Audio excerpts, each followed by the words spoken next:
You know, so today we're on Bull Shoals Lake, and you know, we've got one of those just days that a fisherman dreams of, but a normal guy wouldn't really want to be outside.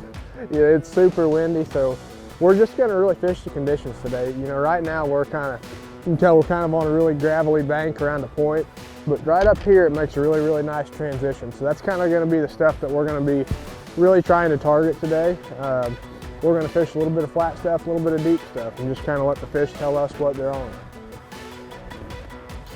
How's that for a quick bite? Feels like a pretty nice one. Not a bad one.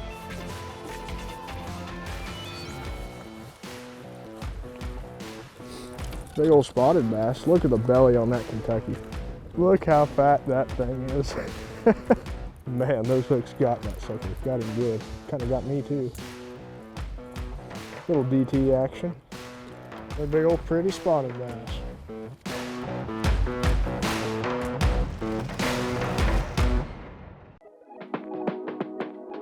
So watching this video today, I know a lot of you guys are like, man, Cody, what are you doing? You know, you're at Bull Shoals Lake, you're in the Ozarks.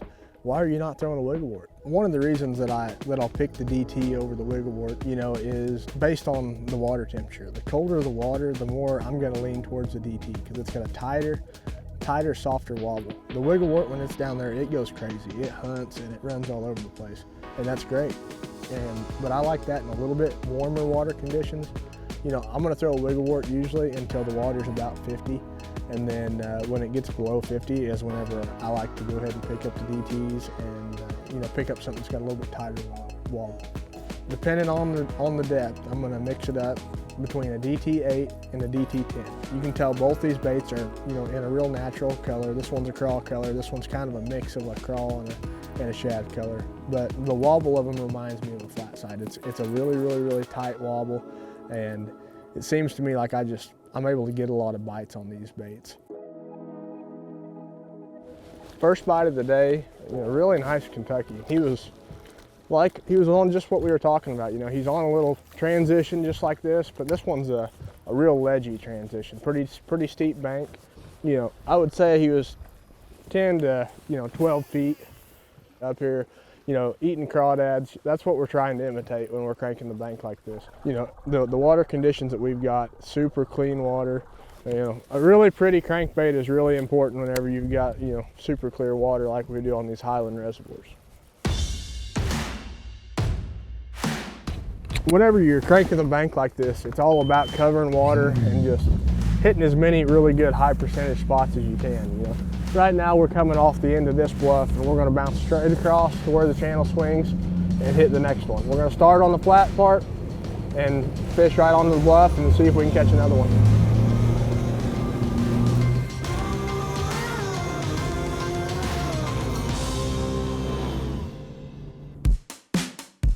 So whenever I'm wintertime cranking, a lot of times I'm going to start out on the main lake. I'm going to find some shallow water really, really close to deep water. So you can tell this is a main lake bluff right here that turns into a really shallow flat point. You know, so I'm gonna start it somewhere like that. You know, and if I run a couple places just like that on the main lake and it's not working, I'm gonna start to move back in the creeks and kind of run some of the same kind of stuff and just start to see, you know, if I'm starting to see some success. Like you can tell how this bluffy bank right here, the contour lines are really close together and it's super steep. And then you start to see it flatten out and seeing all these different colors here on my contour lines. Each and every day you gotta fish different stuff and figure out what they're on, you know, whether they're on the good flat stuff or whether they want to be on the really steep stuff. That's something you gotta figure out every single day you go fishing. Whenever I crank the bank, I'm usually always paralleling. That way my bait stays in the strike zone as long as possible. You know, I kind of, I'll adjust my bait depending on, you know, how deep the bank is I'm fishing. Like right now, we're on a pretty steep bank, and so I'm gonna throw a DT10, you know, if I'm fishing a little bit shallower bank that's just, you know, a little more tapering, I'll throw that DT8 or a DT6. I'm just working this bait through the rocks, and whenever I feel it kick off something, you know, I might stop it or I might, you know, burn it a time or two, just really trying to make a fish react.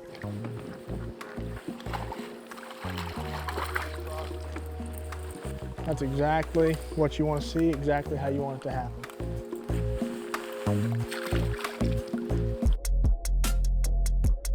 One other really good thing about cranking with the DT is how buoyant they are, because you know they're a wooden bait. So when a lot of times, you know, you get to hitting those rocks, and a lot of times you'll get hung up and pop your bait, and it just seems like it's a little bit more likely to free itself and really just come floating up on you, just because of how buoyant the bait is.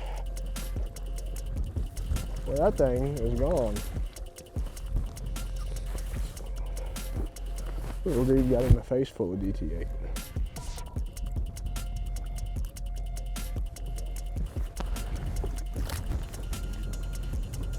Yeah, that one was on a DT8. I was hung up and I popped it off a rock. And I mean, as soon as it popped off, he said, "I'll have me some of that." Whenever I'm cranking the bank, I keep it really, really simple. I mean, every one of the poles I use is, you know, a 7.2 medium action. This is a Johnny Morris Signature Series. And that's usually, I mean, that's what I throw when I'm throwing any kind of, you know, small to medium crankbait. It's just that 7.2 medium action. I've got a platinum reel on it, Bass Pro Shops platinum reel. It seems like the 6/8-1 is just about perfect for me. If I want to reel it slow, I can, or if I want to really, you know, pick up the pace and reel it fast, I can. It seems like the perfect medium, just the perfect reel for me. I'm throwing it on 12-pound Sunline crank. It's very forgiving. It's very, very tough, but it's got just enough stretch in it that it seems like the fish really get your bait good.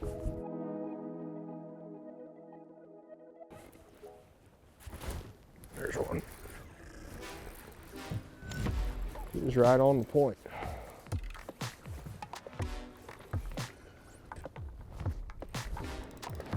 Trying to hang me up in the rocks. There's our largemouth. Got him by the back hook. There we go, that's a pretty one. Look at that. Got him a piece of that DT10 too. Boy, that fish was on a dirt shallow point. I mean, dirt shallow. That crankbait was digging super hard whenever it was coming across there. See you later, dude.